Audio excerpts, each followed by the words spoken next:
En el primer culto que nosotros celebramos aquí en Toledo, el 21 de mayo 2017, nosotros cantamos este himno también. A Cristo coronado. Entonces, con el primer culto, después de 100 días del estado de alarma y cuarentena, no hay mejor manera sino que cantar este himno, alabando a nuestro Dios. Esta mañana continuamos con el estudio de la carta a los Filipenses. Y esta mañana estamos en el capítulo 2, los primeros 11 versículos. Antes de hacer la lectura, vamos a orar. Señor y Padre, te alabamos. Tú eres nuestro Rey, nuestro Dios. Te pedimos que por el poder de tu Santo Espíritu, tú nos ayudes a oír tu voz a través de la lectura y la predicación de tu palabra. Aplica la lectura, la predicación a nuestros corazones, para que nosotros crezcamos en la santidad y en la fe de Jesús, en la sabiduría de ti. Te pedimos todo en nombre de Jesucristo. Amén. Filipenses 2, los primeros 11 versículos. Por tanto, si hay alguna consolación en Cristo, si algún consuelo de amor, si alguna comunión del Espíritu, si algún afecto entrañable, si alguna misericordia, completad mi gozo, sintiendo lo mismo, teniendo el mismo amor, unánimes, sintiendo una misma cosa. Nada hagáis por contienda o por vanagloria, antes bien con humildad, estimado cada uno a los demás como superiores a él mismo, no mirando cada uno por lo suyo propio, sino cada cual también por lo de los otros.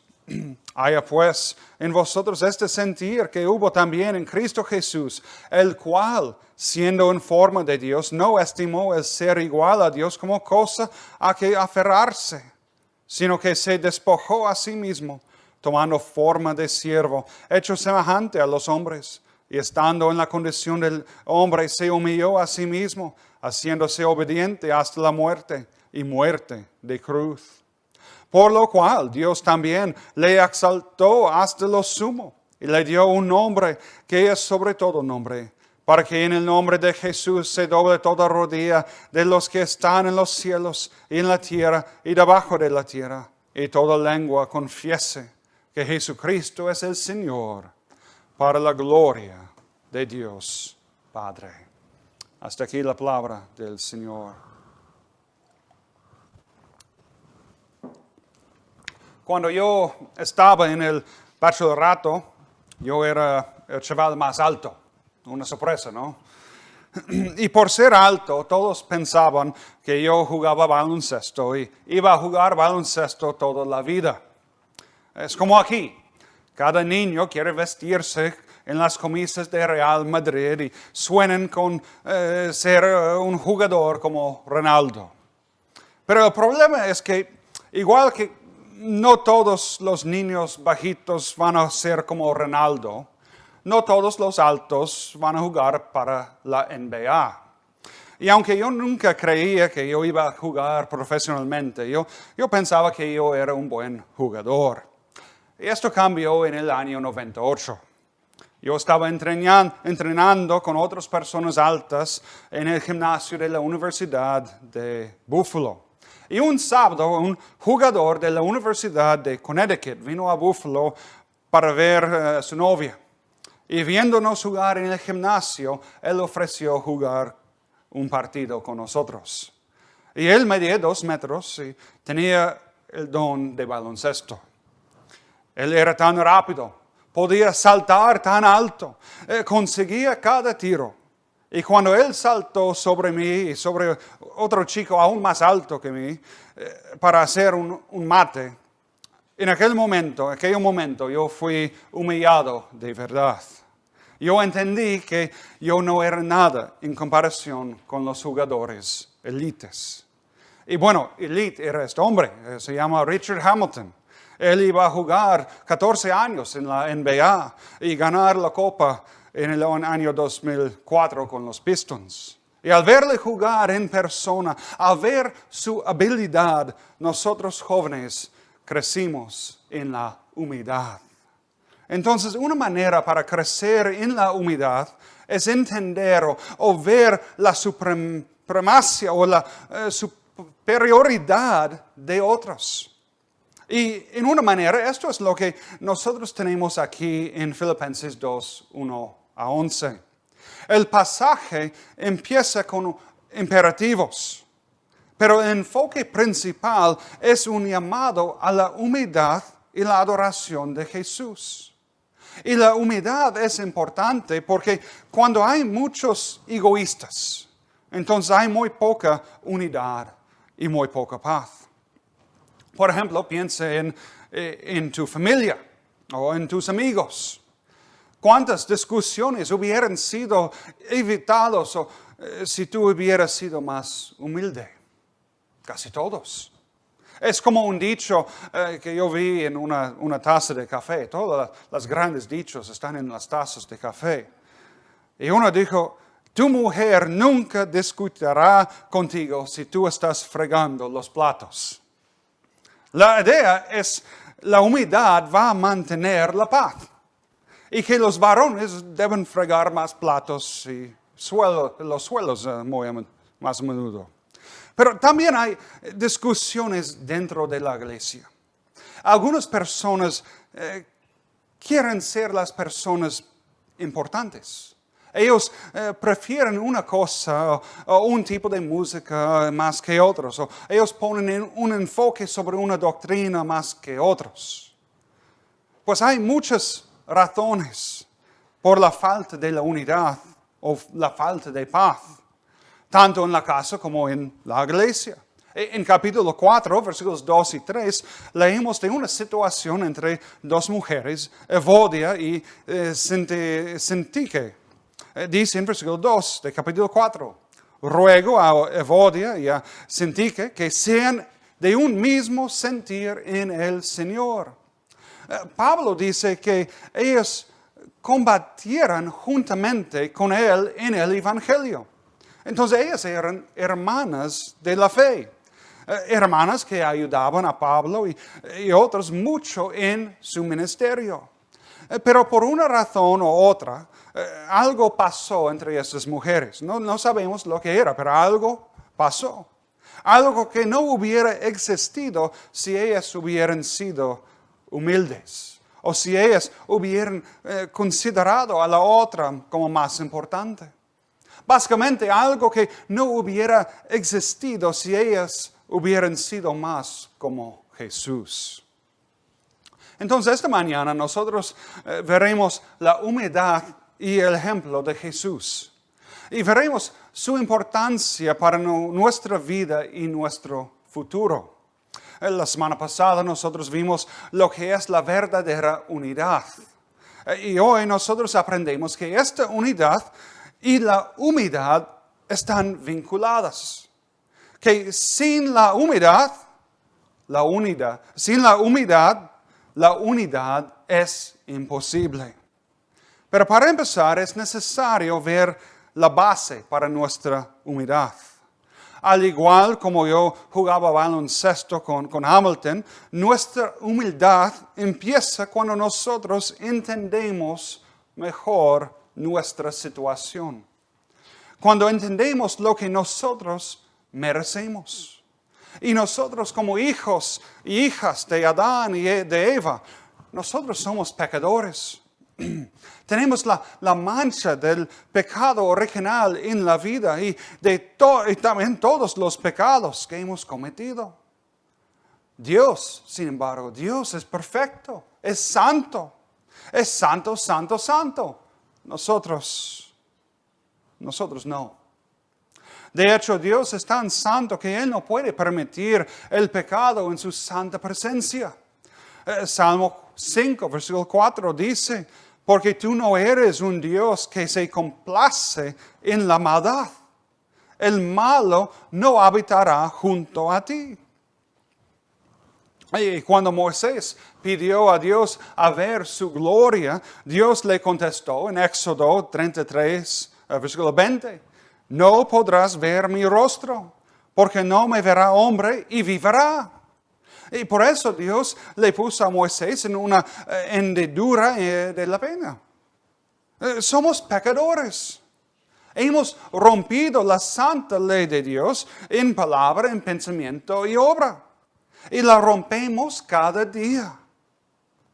Los que falsamente enseñan que es posible ser completamente santificados y dejar de pecar por este lado de la gloria son delusivos. Juan dijo en su primera carta, capítulo 1, versículo 10, si decimos que no hemos pecado, le hacemos a Dios mentiroso y su palabra no está en nosotros. Entonces, nosotros somos pecadores. Y Romanos 6:23 nos advierte que la paga del pecado es la muerte. Por eso nosotros no merecemos nada. Nosotros no merecemos nada salvo la muerte y la ira de Dios. El rabino que escribió el libro ¿Por qué le pasan cosas malas a la gente buena? Estaba muy equivocado. Estaba equivocado porque Romanos 3:10 dice, como está escrito, no hay justo ni aún uno. Es decir, que las malas cosas no le pasan a la buena gente porque no existe buena gente. O sea, solo hay pecadores. Solo hay merecedores de la santa ira de Dios. Y esto es la doctrina reformada de la depravación total del hombre. Cada pecador sin Cristo en su vida, cada uno sigue siendo muerto en sus pecados, mereciendo la ira de Dios.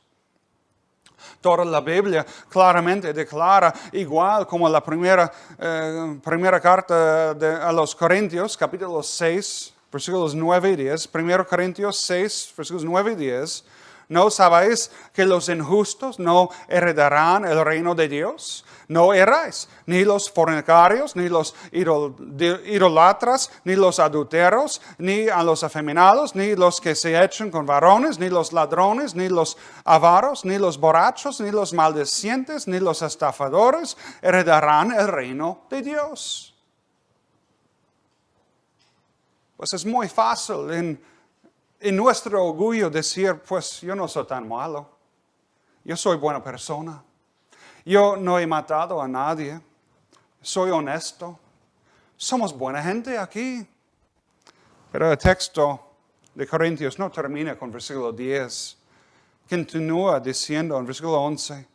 Y esto erais algunos, mas ya habéis sido lavados.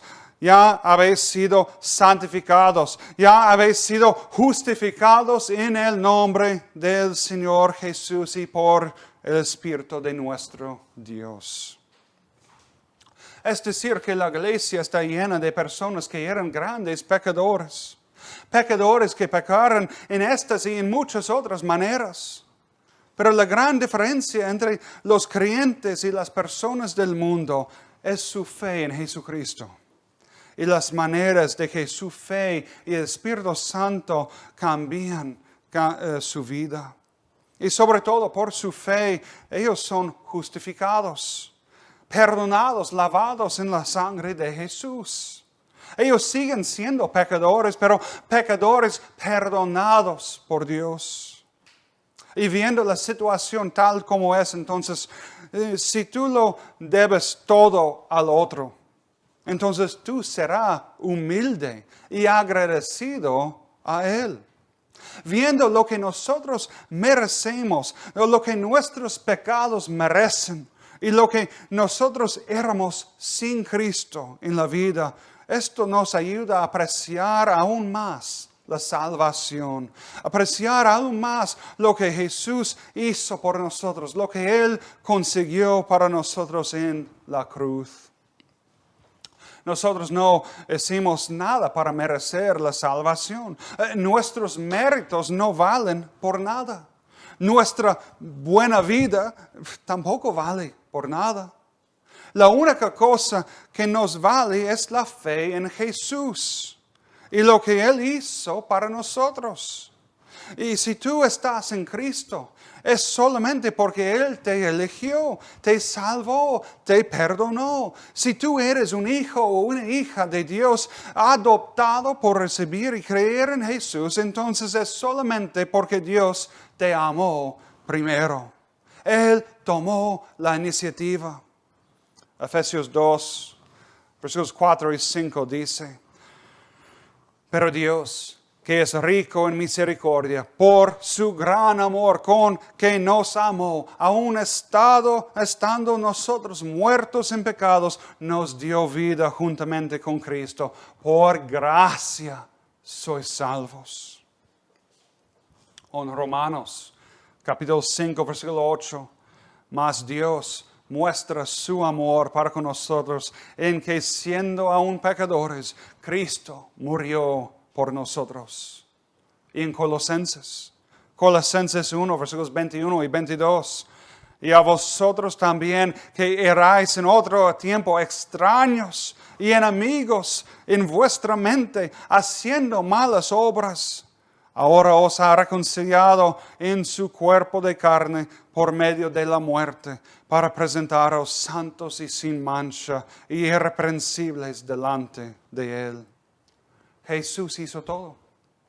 Como dijo uno, las únicas cosas que nosotros llevamos a la salvación son los pecados, nuestros pecados, los cuales Jesús tuvo que tomar sobre sí en la cruz. Jesús hizo todo por nosotros. Y dado que Jesús lo hizo todo y nos formó en un pueblo, el cual es la iglesia, nosotros debemos ser humildes. Que ser humilde es necesario para la unidad y es parte de lo que significa comportarnos como es digno del Evangelio, como vimos la semana pasada. Y para ayudarnos a crecer en la humildad, nosotros tenemos el ejemplo de Jesús. Versículo 6. Siendo en forma de Dios, no estimó el ser de Dios como cosa que aferrarse, sino que se despojó a sí mismo, tomando forma de siervo, hecho semejante a los hombres, y estando en la condición del hombre, se humilló a sí mismo, haciéndose obediente hasta la muerte de cruz. En este versículo es parte del gran himno sobre Jesús. En la iglesia primitiva, incluso ellos cantaban versículos 5 a 11, porque es un himno que habla y alaba de la persona de Jesús. Alaba a Él. Un himno que es también una confesión de fe. Esta mañana nosotros hemos usado el credo apostólico para confesar nuestra fe. Creo en Jesucristo, su unigénito Hijo, nuestro Señor, quien fue concebido por el Espíritu Santo, nacido de la Virgen María, sufrió bajo Poncio Pilato, fue crucificado, muerto, sepultado. Al tercer día resucitó de entre los muertos, ascendió al cielo y se sentó a la diestra de Dios Padre Todopoderoso. El credo, queridos, es un resumen de Filipenses 2, versículos 5 a 11. Es un resumen de estos versículos y otros versículos del Nuevo Testamento. Es un resumen de la vida y ministerio de Jesús. Y es lo mínimo que uno tiene que creer para ser salvo. Es decir, si alguien niega cualquier parte del credo o de estos 5 versículos, la salvación sería imposible. Si Dios no es 100% Dios, Él no puede salvarte. Al mismo tiempo, si Él no es 100% humano, Él no hubiera tomado tu lugar en la cruz.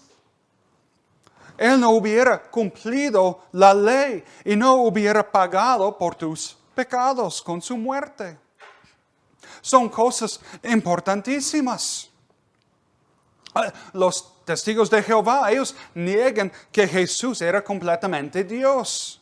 Igual como muchas sectas y inconversos. Ellos dicen falsamente que Jesús era un buen hombre o un buen maestro, pero no era Dios. Pero un Salvador que no es divino, no es un Salvador. No es el Salvador. Sin ser divino, entonces no existiría ninguna posibilidad de la salvación. Y por esto es muy importante entender bien las declaraciones sobre Jesús que vemos en nuestro pasaje. Y primero leemos que Jesús, siendo en forma de Dios, luego Él tomó forma de siervo y fue hecho semejante a los hombres, que en griego es la misma palabra. Jesús vino en forma de los hombres. Pero nada de esto quiere decir que Él solamente se disfrazó de forma de Dios o disfrazó de la forma de los hombres. No, de ninguna manera. Él era en forma de Dios porque Él era completamente 100% Dios. Y cuando Él tomó nuestra naturaleza y nació de la Virgen María, Él era y sigue siendo completamente humano. Dos naturalezas distintas y no mezcladas.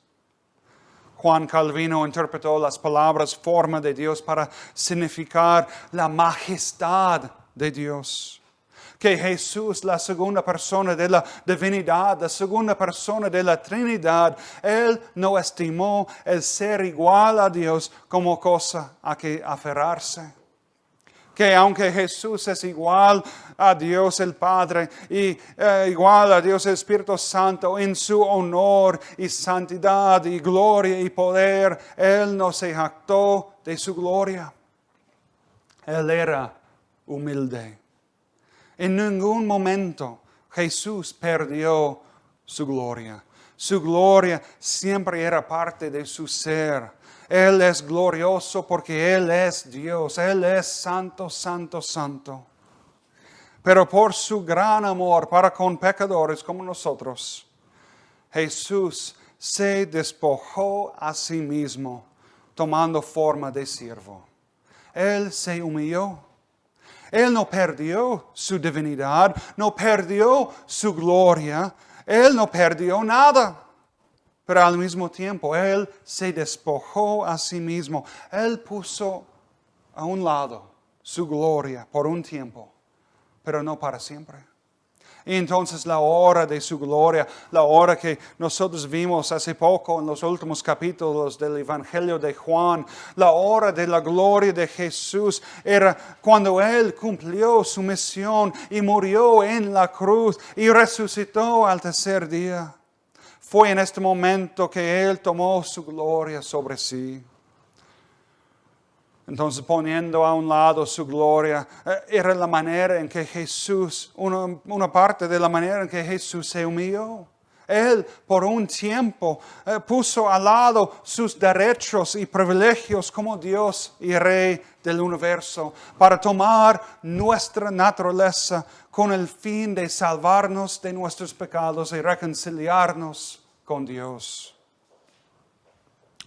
Hace un par de años abrieron en Madrid una cadena de restaurantes estadounidenses que son famosas por sus hamburguesas. Se llama Five Guys. Y sus hamburguesas son buenísimas. Me encantan. Es una lástima que es bastante más caro aquí que en los restaurantes en los Estados Unidos.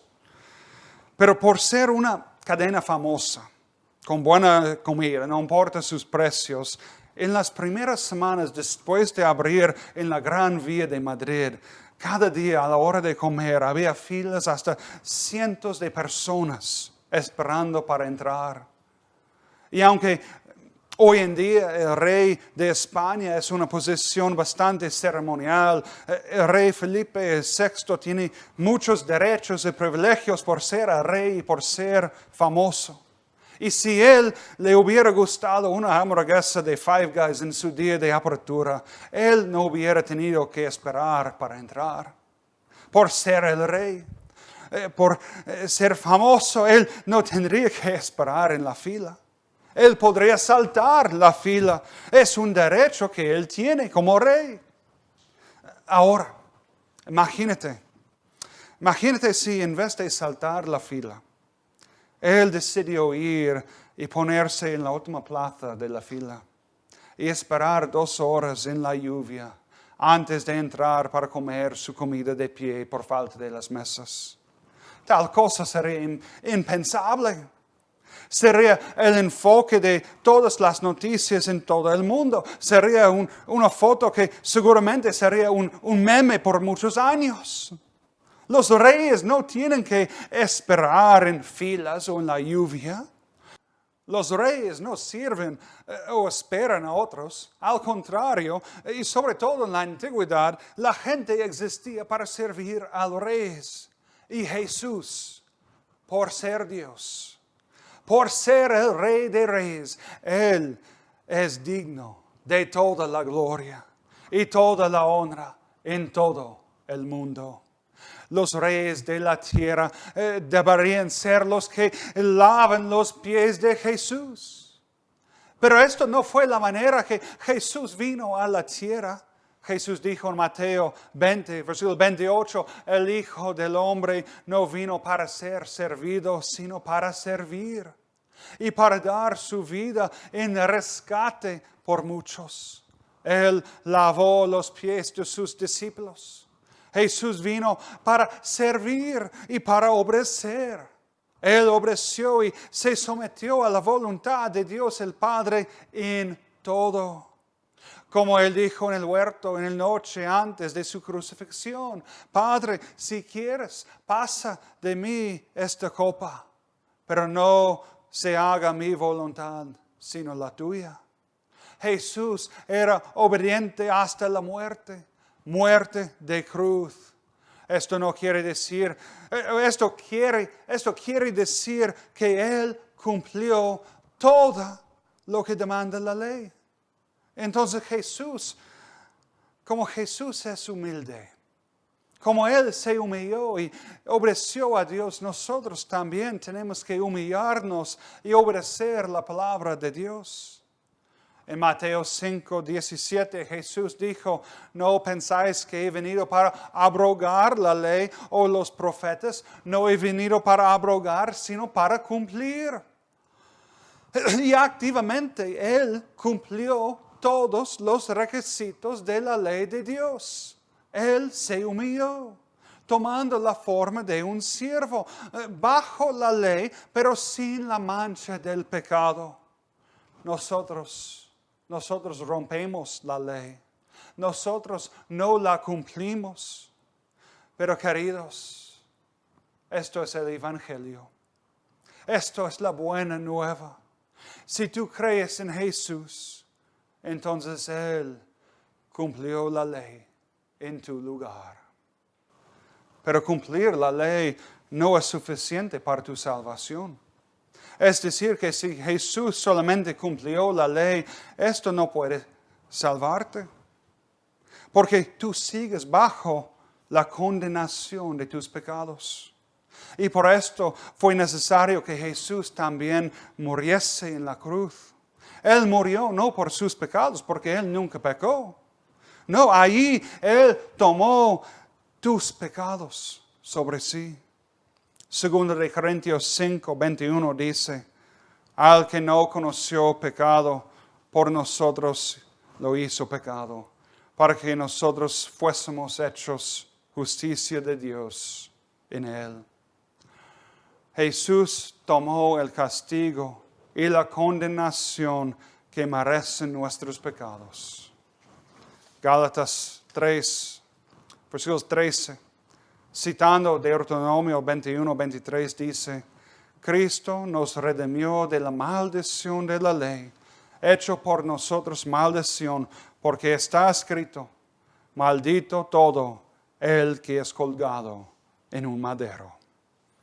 Y Jesús nos dijo en Juan 15, versículos 13 y 14: nadie tiene amor que este, que uno ponga su vida por sus amigos. Vosotros sois mis amigos si hacéis lo que yo os mando. Queridos, esto es exactamente lo que Jesús hizo en la cruz. por su gran amor para con nosotros, por su gran amor para con todos los que el Padre le había dado. Él tomó su naturaleza, su forma, para pagar el precio de sus pecados. Él murió para salvarnos de nuestros pecados. Y si Jesús se humilló de tal manera, si Jesús hizo por nosotros todo eso por nosotros, entonces es nuestro deber obedecerle a nuestro Rey. Es nuestro deber ser humildes como Él. Versículos 3 a 5. Nada hagáis por contienda o por vanagloria, antes bien, con humildad, estimado cada uno a los demás como superiores a él mismo, no mirando cada uno por lo suyo propio, sino cada cual también por lo de los otros. Haya pues en vosotros este sentir que hubo también en Cristo Jesús. Con Jesús como nuestro ejemplo, nosotros con mucha humildad tenemos que estimar a los demás como superiores a nosotros mismos. En vez de mirar por lo tuyo, mira por los otros. Estima a otros como más importantes y superiores que tú. Cuando alguien le preguntó a Agustín cuáles eran los principios centrales para la vida cristiana, Agustín le respondió: primero, la humildad; segundo, la humildad; tercero, la humildad. La humildad es lo que tú y yo necesitamos más que cualquier otra cosa. La humildad es lo que nos separa del mundo, que alaba y eleva la celebridad. El mundo alaba y eleva la celebridad, la raíz por las guerras, por la violencia, por las injusticias, siempre es lo mismo. Es una persona o un país pensando que ellos merecen algo que no es lo suyo. Es ser egoístas y arrogantes en vez de ser humildes. Es defender tus derechos y ser egoístas en vez de perdonar a los que te han ofendido. Igual en la familia. Las discusiones y los problemas surgen y crecen porque uno quiere ser el primero. Uno quiere ganar y vencer al otro. Uno deja que su ego mande. Que en vez de poner los intereses de su mujer o esposo primero, él o ella lucha por lo suyo, por sus supuestos derechos. Pero por el amor, por la unidad, por obedecer y seguir a Jesús, muchas veces nosotros tenemos que poner a un lado nuestros derechos y ego para humildemente servir a los demás. Y en esta manera nosotros nos comportamos como es digno del Evangelio. En esta manera nosotros testificamos al mundo de nuestra fe. En esta manera la verdadera unidad puede crecer en la iglesia. Igual como la unidad, el verdadero amor es un amor humilde. Como dicen las Escrituras, que siempre son leídas, las cuales siempre son leídas en las bodas. 1 Corintios 13, versículos 4 a 7. El amor es sufrido. El amor no tiene envidia. El amor es sufrido, es benigno. El amor no tiene envidia. El amor no es jactancioso, no se envanece, no hace nada indebido, no busca lo suyo, no se irrita, no guarda rencor, no se goza en la injusticia, mas se goza de la verdad. Todo lo sufre, todo lo cree, todo lo espera, todo lo soporta. Como dice el pastor Mark Ross, si tú puedes sentirse ofendido por algo o por alguien, esto es una señal que todavía hay espacio para crecer en tu santificación. Todavía hay espacio para crecer en la humildad. Pero ser humildes no significa que somos débiles o pobres. La paradoja del Evangelio es que la humildad lleva a la gloria. Como dijo Jesús, el primero será el último y el último el primero. En el mundo donde la gente solo busca lo suyo, esto no tiene sentido. Pero para el creyente, a la luz de lo que hizo Jesús, esto tiene toda la razón. Versículos 9 a 12. Por lo cual Dios también le exaltó hasta lo sumo y le dio un nombre que es sobre todo nombre, para que en el nombre de Jesús se doble toda rodilla de los que están en los cielos, en la tierra y debajo de la tierra, y toda lengua confiese que Jesucristo es el Señor, para la gloria de Dios el Padre. Para el mundo incrédulo, la muerte de Jesús en la cruz fue el fracaso más grande en la historia del mundo. Para el mundo que alaba el orgullo, este acto tan humilde no tiene sentido. Ellos no lo entienden, que todo era parte del plan de Dios, que todo era parte de su gran plan de redención. Pero para el creyente, la muerte de Jesús, la resurrección de Jesús son las cosas más gloriosas que hay. En España, pues estamos en España y hay muchas multas aquí. Te multan por casi cualquier cosa o cualquier razón. Algunas multas son baratas, mientras que otras son muy caras. Y a nadie le gusta pagar las multas. Entonces, si tú recibes una multa de 10,000 pavos y otra persona voluntariamente toma tu multa y la paga, ¿no sería esto algo increíble? ¿No vas a ser súper feliz? Pues si el castigo no es una multa de dinero, sino la condenación a la muerte, y la otra persona voluntariamente toma tu lugar, esto de verdad será algo aún más increíble. Tú vas a ser feliz y agradecido para el resto de tu vida. Sería un milagro que tú vas a contar a todos. Queridos, esto es exactamente lo que hizo Jesús. Él tomó la condenación de cada uno que cree en Él. Y por tomarla voluntariamente, por no merecer la condenación y por tomarla para la salvación de millones de personas, Jesús recibió aún más gloria y aún más honra. La crucifixión y la resurrección eran la hora de su gloria, porque por su muerte y resurrección nosotros vemos su divinidad y su amor.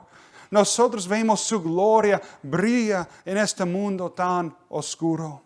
Y viendo su gloria, nosotros leemos que cada rodilla se doblará delante de Él y que cada uno va a confesar que Jesús es el Señor. Que en el último día todos van a confesar las verdades de Jesús. Pero hoy mismo solo hay dos opciones. Primero, tú puedes doblar la rodilla ahora y humillarte delante de Dios. Tú puedes obedecerle y creer en Jesús y adorarle, exaltado en su gloria.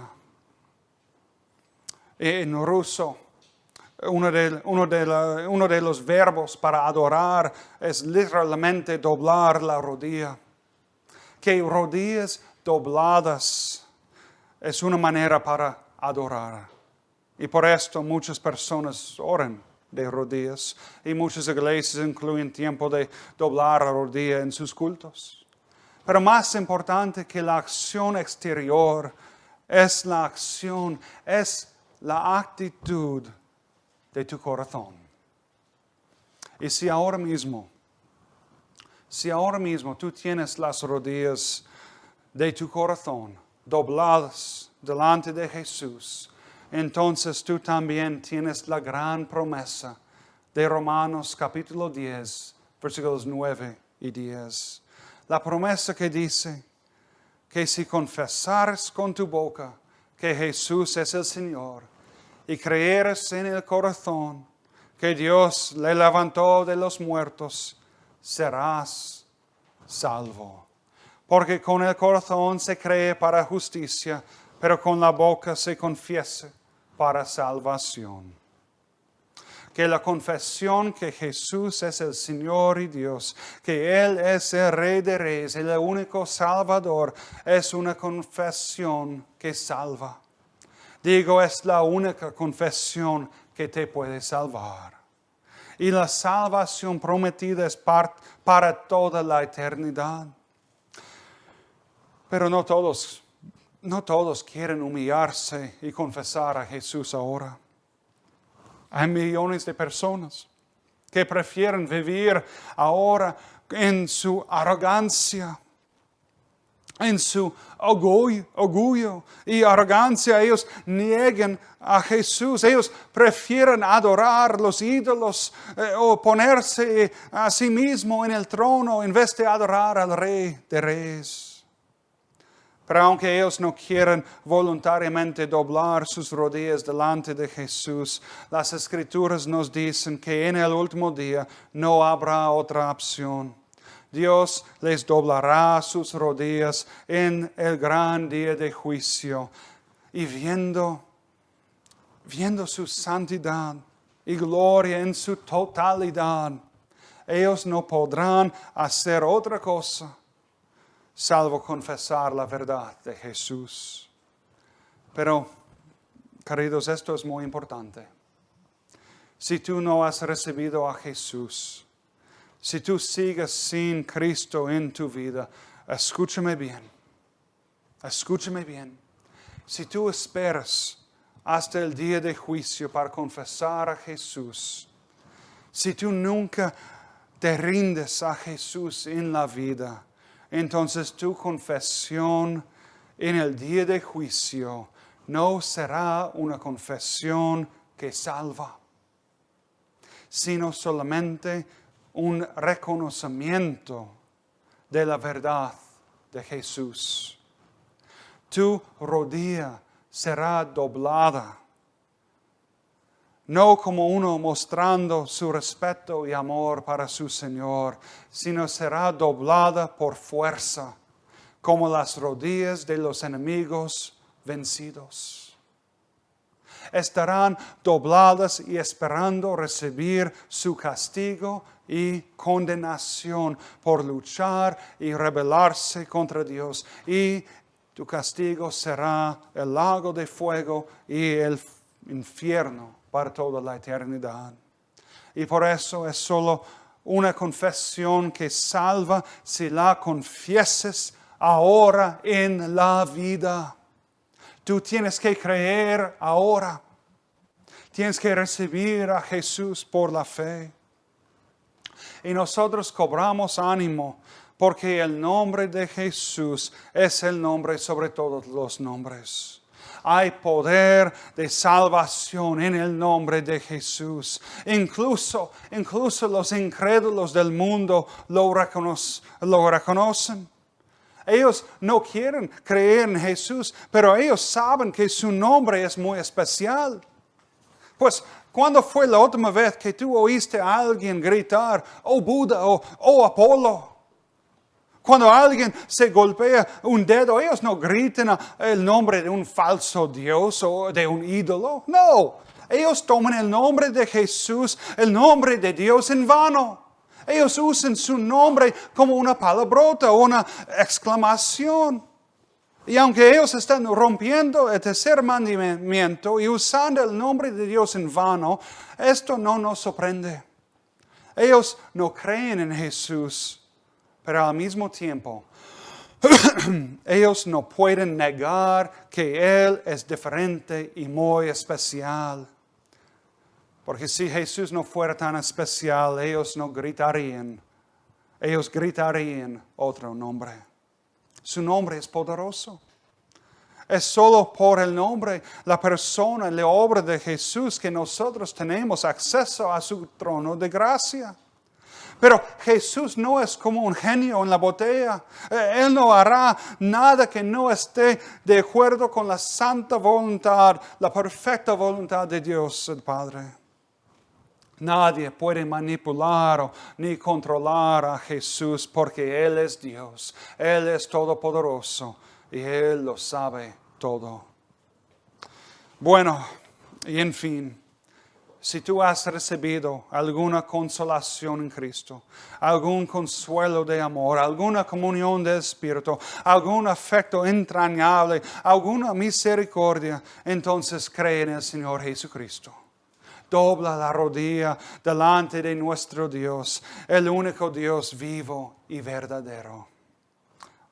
Adórale hoy y para siempre.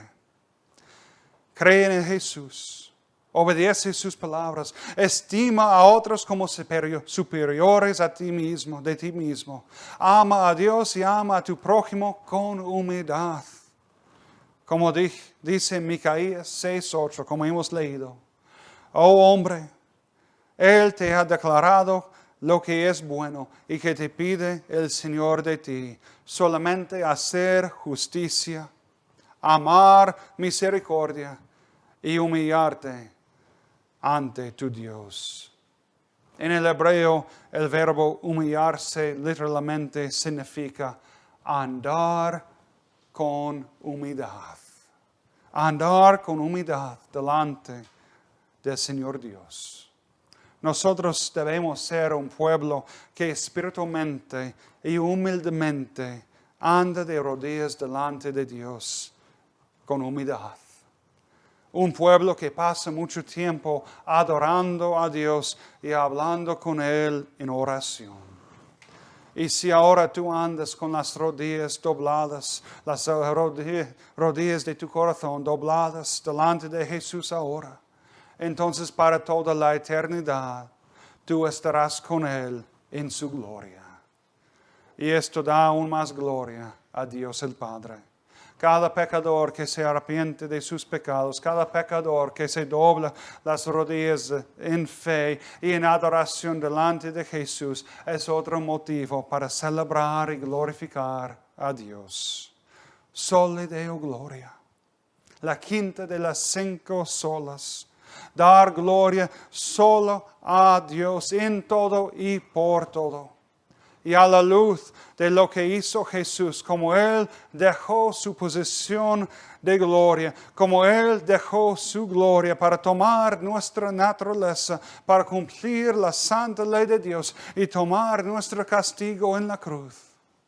Pues no hay otra manera como responder, sino que glorificarle a nuestro Dios. Glorificarle, Padre, Hijo y Espíritu Santo, porque Jesús es digno.